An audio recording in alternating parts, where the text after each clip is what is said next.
Welcome back, guys, to another episode of the Outdoor Builders Podcast. I'm Daniel Aviles. We have Bruno, the Outdoor Builder, with us here again. How's the week going so far, it's Bruno? going great, man. Yeah. Going great. Yeah. I'm melting. It's hot. It's finally hot. Yeah. Like real hot, right? I was in Portland this weekend for a wedding, and it Okay. was 105 outside. Gee. It was burning like crazy, but and I was one of the grooms. The groomsman in the suit with the tie. Yes, it was can super imagine. hot. That was our boy Diego. He came here. Oh, Really wow. good friend of mine, That's so, right. yeah. Congratulations, Diego, if you're Diego. watching this. Congratulations. Hope he didn't translate for you. Yes. This week I was in Daly City. It was 61 and foggy. Then I had to drive to Antioch. Oh. And it was 102 Yeah. and sunny. It's I literally got crazy. arthritis on the drive there, brother. For those that don't know, the Bay Area, if you go to Pacifica, Daly City, it's always foggy. And then if you drive like 20, 30 minutes away from San Francisco, then it gets super hot. It gets hot. It's a crazy weather for It us. here. is. It's the microclimates of the Bay Area, right? Yeah, man. You got to do what you got to do. So, as we all know, Bruno has done every single decision right, has never made any mistakes in building a business, right? Oh, no, man. I wish. No, I messed up big time a lot sometimes. We're going to talk mistakes, Yes. right? Common mistakes that contractors make starting their business, and mistakes that you made when you first started your business as well. We've kind of touched this, know, here and there. You've kind of said some in passing. What would you say are some of the biggest mistakes that you, Bruno, made when you were starting out your businesses? The way we got to start with this is kind of like there's a lot of gurus out there that talks about the industry that we're in. Yeah. Oh, come and make this money. I sold the job, 100 grand, 200 grand, 300 grand. It's like, great. Are you really making money on that? Right. Yeah. That's the first question. And then a lot of people only wants to show the bright side of the thing, right? The bright side of the industry. They don't really show the mistakes. They don't really show what actually really happened. Yeah. And that's how I learned. I often tell people that was my college, that was my degree degree cost to really get to the position where I got today. Like I said it before, I had 3 business before this one, and it's like I failed in like in all possible ways that you can think about it. And one of the things is people really think that a job that they sell it for $10,000-$15,000. I used to think I made $15,000, right? And Yeah. that was not the case at all. Some of the times I was underbidding so bad on the job that I was not even making my own day worth of. It's like my $20 an hour that I used to charge back in the days. I was not even covering that, right? You're working a charity, essentially, I'm at that basically point. just doing the jobs for free. Yeah. Yeah. And then really thinking, it's $15,000. Yeah, but you're not really keeping the $15,000. You have products, you have like people to pay that helped you, and you got to pay yourself. A lot of people don't pay themselves. They always feel like, you know what, whatever is left, it's my pay, but it's not. You got to include your labor there, because if you're not there working, that means you got to pay someone else to be doing that job, right? So you might as well pay yourself for all the hours that you invest towards the project. So one of the biggest mistakes was like never charging for my time to be working at the job site. And a lot of people today, they don't take that in consideration. So if you're not adding on to your time of how much money you pay, you got to pay yourself. Like you got to add that in on top of your expenses. You got to add you as an employee of the business. And you cannot just feel like, okay, I got a job for $15K. It's going to cost me $12. I'll make $3,000. Okay, but that $3,000 came within 30 days worth of your work. Yeah. So it means like you made $100 a day, right? You have to charge appropriately for, time. my grandfather used to say, right, you don't charge for what you do, you charge for what you know. Yes, Right? exactly. So the more you know, like, for example, yourself, right, yeah. your time is valuable. Yes. You have to charge appropriately for that time. Yes, and oftentimes I used to just charge clients thinking like, I'm going to give them a good deal.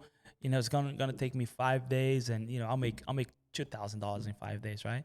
But not taking consideration my overhead cost, not taking consideration my taxes that I'll have to pay on that, not taking consideration my time, the gas going out there, right? So at the end of the day, I really thought I was making $2 to $3 grand a day, but it was not it. It was like way less than that, right? So one thing that I learned is like charge your overhead and whatever costs you, and then sometimes mark up on products depending on the product that you're buying. Because if you're doing that job for a client, usually clients want you to handle everything. If you're handling everything, then you got to take in consideration the time you're investing in order to be searching and doing researches about products and what your client wants to have. So that will be my first lesson. Always charge your overhead, and make sure that you're charging your time every day that you're on that job site, right? So the second thing that I would say is like not taking consideration overheads that's not directly to the job site. For example, car usage, insurance that I pay monthly, rent that I pay monthly, like all that stuff. Car maintenance is another one, right? You got to really do that. And if you don't, it's just like you're gonna run out of business. Like you're gonna just pay to keep something going just to make you look good. That was my second business. I was paying to look good. Like I was pretending to be something that I was not, right? And today I'm way more clear. Like we go through tough times. Of course we do go through tough times. All the gurus out there, they say, no, everything's good. That's how you sell $100,000 a month. Okay, how much you really making out of that money? Oh no, you sell the pool. You can sell a pool. You can sell this, right? There's so many things, and today, things are like in terms of paperwork, licensing, it's getting super tight. Like back in the days, no homeowner cared about like you showing up and doing the job for them, and that's how I started. No licensing. I was just doing whatever, a handyman type of guy. But now we became a company, and then we need to get licensing, all that stuff, and a specific type of licensing, right? So a lot of people out there today, they'll hire a contractor. They don't check their license. Can you believe that? They don't check if they have insurance. They don't check none of that stuff. And then you are hiring, if you're a homeowner, like you're hiring someone that's going to be inside your property. If they get hurt, if anything happens, because they don't have a license, it's going to be directly to the homeowner. Yeah. And then a lot of people don't see that at all. Oh, that's not going to happen until it happens, right? So I was reading a sad news, because it makes our industry looks bad. A guy in Atlanta used to sell pools, right? Not pools, but like backyard and projects, like hardscape, landscape stuff, and swimming pools. What this guy was doing, he was going to homeowners, selling them projects, getting a deposit, like 50% deposit, which is illegal. Yeah, I was gonna say, isn't that like illegal? Yeah, it only got it could be 10% or $1,000, whichever is less, right? That's in California. That's all over. It's all over. Yeah, it's all over, right? Some states, they have a different like way of seeing this. Yeah. But majority of the states, I would say, they affirm you that you cannot take more than $1,000 from a client, right? This guy showing up to homeowners that wants to do a job, and $120,000, $150,000 projects, and he's getting half of that money up front. So this is where my second business failed, because I really thought that I could just get money from clients and no bills was going to show up after, right? So unfortunately, this guy had a Lamborghini, a nice car, and he's driving around and all that, and unfortunately, he got caught. He got caught because people paid him like 2 years ago for him to build pools. Wow. For him to build projects, and he got like $50,000-$60,000 as a deposit, and never got back to the job site. And then the client's calling, hey, when are you going to start my job? Oh, next month. And then 24 months goes by, and this client was like, enough is enough. So this lady, I guess, went to the news and basically said, this guy scammed me. And now the problem with this is that big error here, big mistake, is this guy is making all of us look bad. Yeah. Landscape and hardscape industry. Don't trust those guys. They'll come and get you money. They're not going to do the job, right? Like our company, I'm not going to say here, yeah, we have 5 stars and everything. No, we have a 4.9, a 4.5 or something like that in review stars. And of course, you can't really make every single client happy. Correct. Like it's impossible. If you're out there, you're contractor, you're trying to make all your clients happy, I'm sorry. You're going to get frustrated all the time. It's impossible for you to make everyone 100% happy, right? You can get a really good margin of people being happy, and that's good. Like I said in one of the episodes, that we did 158 projects last year. And then out of 158, we have about 5-6 bad reviews, which is like, okay, understandable. I'm sorry. I did my best. But things happen. Things happen. Yeah. Materials can get delayed, and the guys, damage the house a little, whatever. Clients are not happy with that. But out of 158, we had like 7, 8, even if it was like 10 bad reviews, I don't care. That's a good margin in terms of like making sure that the clients are happy. I wish all those clients that we had excellent work with them would come back and say, hey, good, thank you, and I'm going to give you a review, right? You can't ask people for a review. Yeah. Like the times we ask clients for a review, Yelp and the places where, they do the reviews actually took it down. say, no, you can't be asking clients for a review. Yeah. Then it doesn't make sense. I mean, and that's not to say that, like, let's say, for example, in your example, there were 10 people who were unhappy with the company. Yeah. That's not to say that we were like, 10 people, no. forget about them. No. Who cares? It's only 10. No, we try to work with them. We try to fix it. We try to make them happy. Yes, we did. It's not like we're giving up on them. Correct. It's like we did everything that we could. And when do I really move on? And this is really good for everyone out there. When do you move on from like trying to turn a bad client to a good client? It's when you realize they're trying to take advantage of you. And then 2, when you know you did your best. Like, I know I did my best. I did everything that I could. And this client's still not happy. That only explains and that only shows that it's not me. It's them. They're unhappy with other things. And then, people gave us bad review. And then you go over to their profile. They're giving bad review to everyone that they serve, that they work with. So it's like, okay, that kind of makes sense now why this client's not happy with us. It's because he's just not happy with anybody, right? Yeah. So, of course, we do our best and we do all that. But to get to a point where we're taking money from clients and we're not doing anything with the project, it's like, that's sad. That's like unreal. Like, you can't just take money and stay away for like a whole year and don't do anything about it, right? That is jobs that we started and then the client decided to do like, I want to do a pool. I want to do a retaining wall. So we're in the halfway in the job. It's like, okay, you want to add a pool now, so we got to go through the city. And then that delay like 12, there's delays 14 in permits months. and so all it's that like, stuff. Well, you haven't showed up for the whole year. Like, well, you decided to add on a pool, a retaining wall.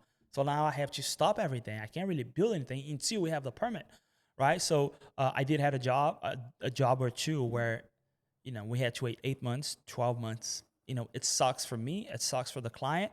But who is holding all this? The city. So it's like, I wish we had an agreement where I'll only start your job after we have a permit. But because we started without having this extra plans that the client started to add on later. Or even like modifications, right? If you have a swimming pool and you modify the size or the depth, all of that needs to go back to engineering and back to the city. And a lot of guys out there, they don't know this stuff. Yeah. They just think like, no, I'm going to come in and do the job, right? And unfortunately, this guy that we're talking about, he did a bunch of projects. I was reading that it was not even permitted by the city. Even like pulling the permits was not even by his own company.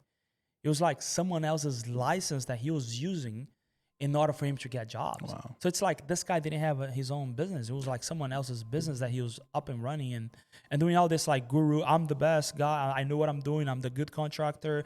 I can really show it to you what it's a real deal, real thing to do. And then at the end of the day, unfortunately, this guy goes under it and it's like making all of us look bad. And unfortunately, that's the situation that we're in today. And that's the situation that a lot of people get, into it. See, one of the things I feel like our listeners got to understand is, right, particularly Bruno. Bruno doesn't just talk the talk. No. He also walks the walk. Yeah. Right? Everything that he's telling you, everything that he's sharing in the masterclass, everything's verifiable, everything's backed up. I've seen it with my own eyes. I've lived it. Like, this is bona fide things that work. Yeah, I'm not pretending to be something that I'm not. Correct. That's like, I'm not here I'm going to sell you a nice master class that can help you. No. Look, I've been through it like myself. I'm laying down 15 years of experience of all the mistakes that I went through, everything that I messed up. And if I can help someone don't commit the same mistakes that I did, that's the main goal. That's the main deal, right? It's like, okay, there is a compensation on, there is a payment that you have to do in order for you to be a part of the club. It's the outdoor builder club. Because if I do it for free, then no one's gonna whatever. Like no one's gonna really pay what it's worth it, right? I could be charging $10,000, $20,000, $100,000 for some of the stuff that I'm sharing with people. But it's like, you know what? If you want to be a part of the club and really like learn how to do the right way, I'm gonna help you. So all the way from like not having money to pay suppliers, like. Early this year, it rained a lot. So all the bills that we had earlier, it's coming in right now. And it's like, we have all this job line up and we don't have cash flow. What should I do? So it's like, it's a living daily deal. It's not something like, I made it. Look, I don't go through struggles anymore. Yeah. I'm real. Like if something's not working, I'll show you why it's not working. And I'm going to show you how we're going to make it work it. Right. So unfortunately, a lot of gurus out there, I'm not talking bad about anybody. Like, don't take me there. But they have a nice marketing company. They have a nice view on YouTube, on Instagram. They all go the social viral. media. They go viral. I'm this. I'm doing that. I'm doing this. I'm great. Give them a shovel. All right, do it. Give them a tractor. Okay, maybe a shovel should have for them. Like, give them the tractor. All right, A wheelbarrow. Go ahead and run the wheelbarrow, run the tractor. Like, they won't be able to do it. Like, majority of these guys, they're just like marketing, publicity. They use their face and the way they know how to talk. I talk rough. Like, my English is bad, but in terms of like construction and the knowledge that I created throughout the years, I think I have more knowledge than a lot of people out there because I've been through a lot, and I know when people are lying, when they're not lying. I'm real the whole time. Like, I'm not trying to pretend something that I'm not. Like I share with you guys, we do go through a lot of things, daily. Like, you had a guy that suicide, in our company, like, and then you had a guy that crashed a car. You had another car accident. We have this, we have that. Like, those daily things, it's happening. It's like real life, right? I have people that's doing a job for me and they'll show up. I have the guys, I'm sick, I'm this, I got to call the client, I got to do this, I got to do that. Today we have the office to handle all this stuff. But it's like a lot of mistakes happens because people just don't know what they need to do in order to keep going. So all the gurus out there that doesn't know what you're doing, just stop pretending. Like, stop pretending to be something that you're not, right? It's just because it's impossible. Like, you can fool people for so long. Yeah. But you won't be able to do it for the rest of your life, right? When it comes down to like really knowing, like this guy, he was selling like an online course. I can help you this, I help you with that, and now he's in jail. Wow. Right? I think he paid the bill, the bail to bail out. Yeah, but it's like, for real, you pretend to be all this and doing all that, and now you got arrested because you tricking people up, like you scamming people. That's bad, dude. Like, I don't scam anybody. Like, no. You can pull in my record. You're not going to see a lawsuit or anything like that, under our company name, under my name. You're not going to see none of that stuff. You might see, like, people complaining about projects, like I said, bad reviews and things like that. But it's like, no, dude, I'm here to really stay for the long time. I'm here to show that it's possible, and then that anyone can do it, right? Anyone can do it. So if my mistakes can get applied towards people's company where they understand what not to do, that's exactly what I'm going to try to do. Like, just help and guide people to don't do the same mistakes that I did. That's great, man. That's awesome. Yeah. All right, you guys. Thank you very much, Bruno, for your time. Thank you guys for tuning in. This is like my way of saying thank you to the people that trust me to do their jobs. And it's like giving back to the new generation, the newer guys that's coming out of high school.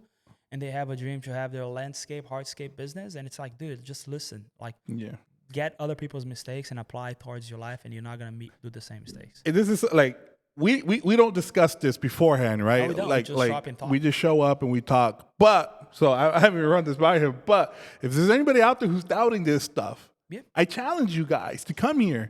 Show up. Come and spend a day with me. Come spend a day with Bruno. Come with me. Go do some consultations and see how we do it. Like, this is legit. This is real. We're not like BSing anything. We can show you. I'm not untouchable. Like, anybody can come here. All right, Bruno, let's see if this stuff that you talk all the time is real. Right. Come hang with me. See how many phone calls that comes to my phone.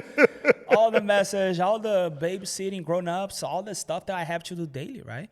And again, this is my passion. This is what I love doing it, man. Like, building dreams for people. Yeah. You will see it. Literally, Bruno can sit. He has two phones, and you can sit with him in 5 minutes, and his phone will go off like 10 times each phone with messages and videos and calls and it doesn't stop. Emails, and it doesn't stop, guys. This isn't like this is the real deal. So check it out. Bruno's Instagram at Bruno the Outdoor Builder. Check out the Outdoor Builders podcast Instagram now on as well. Spotify. Oh, that's right. Yes. Spotify, maybe Apple Music. Yeah, I don't know. Waiting on that. Waiting on that. Okay. Sorry. They gotta pay Baltazar was editing this. They gotta pay us. All right, you guys. Thank you guys, and thank you again, and we'll see each other next week. All right.